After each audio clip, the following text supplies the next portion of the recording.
നബി സല്ലല്ലാഹു അലൈഹി വസല്ലം പറയാണ്, ഒരു നാട്ടിൽ ഒരു ഉമ്മത്തിൽ നാശം വിതക്കാൻ ഇദസ്തഹല്ലത് ഉമ്മതി ഖംസൻ, 5 കാര്യങ്ങൾ അനുവദനീയമായി കണ്ടാൽ, 5 കാര്യങ്ങൾ അവരുടെ നാട്ടിൽ പടർന്നങ്ങ് പിടിച്ചാൽ, ഇതൊന്നും തെറ്റല്ല എന്നങ്ങ് തോന്നി ചെയ്യാൻ തുടങ്ങിയാൽ ഫഅലൈഹിമുദ്ദിമാർ,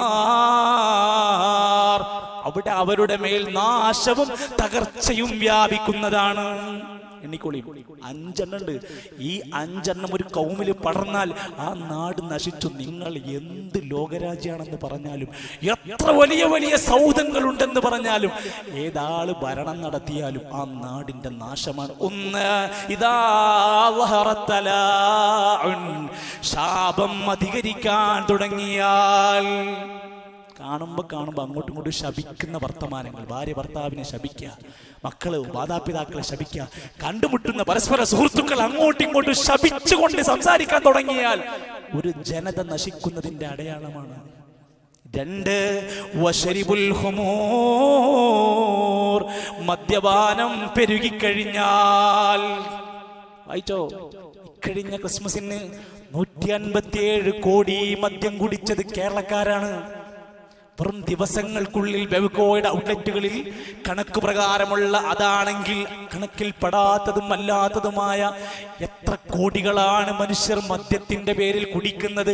അത് കുടിക്കാനായി പ്രോത്സാഹിപ്പിക്കുന്ന, പ്രേരിപ്പിക്കുന്ന എന്തെല്ലാം ഘടകങ്ങളാ നമ്മുടെ നാട്ടിലുള്ളത്, എന്തെല്ലാം അനുകൂല സാഹചര്യങ്ങളാണ് ഇന്ന് തുറന്നിട്ട് കൊടുത്തിരിക്കുന്നത്. ആലോചിക്കണം, ഒരു നാട്ടിൽ തകർച്ചയും നാശവും വരാനുള്ള 2ാമത്തെ കാരണം.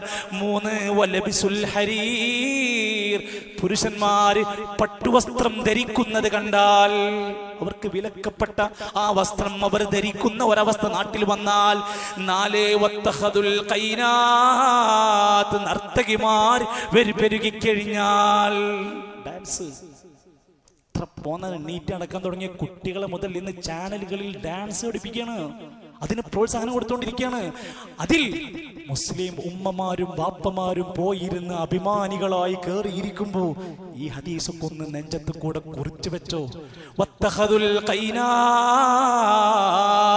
നർത്തകിമാരെ സ്വീകരിക്കാൻ തുടങ്ങിക്കഴിഞ്ഞാൽ, മക്കള് ഓരോ റീൽസിന്റെയും ചെറിയ ചെറിയ ഷോർട്ട് വീഡിയോയിലും നമ്മുടെ പെൺമക്കൾ മഫ്തയിട്ട് പർദ്ദയിട്ട് തുള്ളിച്ചാടി കളിക്കുമ്പോ ഈ ഹദീസൊക്കെ ഞമ്മക്കും കൂടി ഉള്ളതാണ്.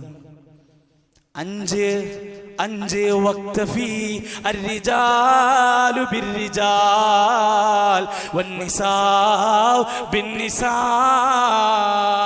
ഒരു ജനതയിൽ ആളുകൾ പറയുന്നു, പുരുഷന്മാര് പറയുന്നു, ഞങ്ങൾക്ക് പെണ്ണ് വേണ്ട, ഞങ്ങൾക്ക് പുരുഷന്മാരെ മതി, ആൺകുട്ടികളെ മതി. ഒരു ജനതയിൽ സ്ത്രീകൾ പറയുന്നു, ഞങ്ങൾക്ക് ആണുങ്ങളെ വേണ്ട, ഞങ്ങൾക്ക് സ്ത്രീകൾ തന്നെ മതി. ഇത് പറയാൻ തുടങ്ങിയാൽ ഒരു നാട് ദിമാറിലെത്തിക്കഴിയും.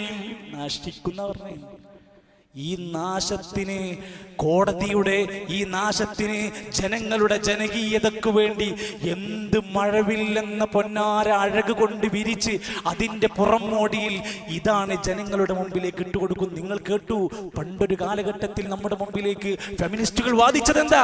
പുരുഷനെ പോലെ സ്ത്രീക്കും തുല്യത വേണം. അപ്പൊ കേൾക്കുമ്പോൾ ഒരു രസം.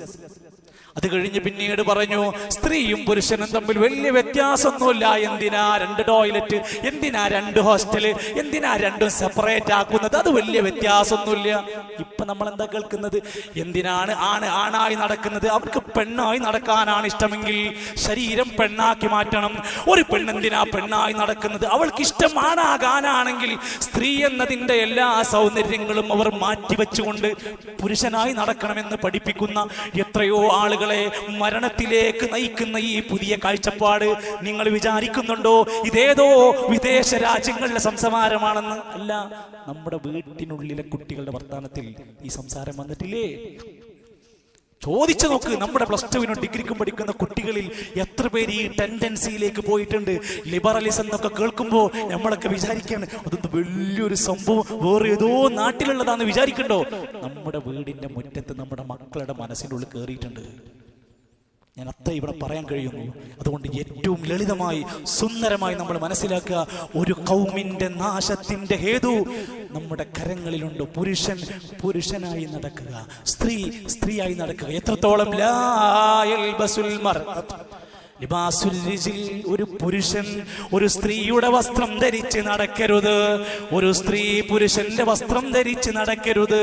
രണ്ടും രണ്ട് തന്നെയാണ്, സാദൃശ്യപ്പെടാൻ പോലും പാടില്ലെന്ന് പറഞ്ഞു. പ്രിയപ്പെട്ടവരെ, ഒന്ന് ആലോചിക്കണേ, പെണ്ണിനെ പോലെ മുടി വളർത്തിക്കൊണ്ടിരിക്കുന്ന ആളുകൾ, ഒരു പെണ്ണ ബാക്കെന്ന് നോക്കിയാൽ പെണ്ണാണ്. ചില ആളുകൾ അവരുടെ മുടി അങ്ങനെ വളർത്തിയിട്ട് സ്ത്രീകൾ ചെയ്യുന്ന പോലെ ബാൻഡിട്ട് വെച്ചിരിക്കുകയാണ്, സ്ലൈഡ് കുത്തി നടക്കുകയാണ്. ചിലരുടെ കൈകളിൽ വളയുണ്ട്, കഴുത്തിൽ മാലയുണ്ട്. ഒരു തരം സ്ത്രീയുടേതായ എല്ലാ ഫോർമാലിറ്റികളും പാത്തു സൂക്ഷിച്ച് നടക്കുന്ന ആളുകൾ. വൃത്തിയോടെ ശുദ്ധിയോടെ തലമുടിയും താടിയും വൃത്തിയാക്കുന്നതിൽ പ്രിയപ്പെട്ടവരെ നമ്മൾ എത്ര പേര് ശ്രദ്ധിക്കാറുണ്ട്? സ്ത്രീകൾ അവരോട് സാദൃശ്യമാകുന്ന പുരുഷന്മാർ. ചില പണ്ഡിതന്മാര് പറയാണ്, ഈ ഹദീസിന്റെ അടിസ്ഥാനത്തിൽ താടിയും മീശയും വടിച്ച് നടക്കുന്നവർ ഇതിൽ പെട്ടവരാണ്, അവർ പെണ്ണിനോട് സാദൃശ്യമാകുകയാണ്. ഞാൻ ഈ ഖുതുബക്ക് വന്ന എല്ലാവരോടും പറയാ, ഇതൊന്നും ഒരു പ്രസ്ഥാനത്തിന്റെയോ ഒരു ഹദീബിന്റെ ഒന്നും ഒരു പ്രധാനപ്പെട്ട അജണ്ടയൊന്നുമല്ല, ഇസ്ലാമിലെ ഒരു ശരീഅത്തിന്റെ നിയമമാണ്. ഉടൻ നമ്മുടെ നാട്ടിലെ പോരാളികൾ പറയാൻ തുടങ്ങും, ഉസ്താദേ ചൊറിച്ചിലാണ്. അവിടെ മാത്രം ചൊറിച്ചിലുണ്ടെങ്കിൽ നീ പരിശോധിക്കണം. ഇസ്ലാമിന്റെ കത്തിവെക്കുന്ന, ഇസ്ലാമിന്റെ ശറഇന് നീ മോശം വിചാരിക്കുന്ന എന്തെങ്കിലും ഒന്ന് നമ്മുടെ നിലപാടിലുണ്ടെങ്കിൽ നമ്മൾ പരിശോധിക്കണം.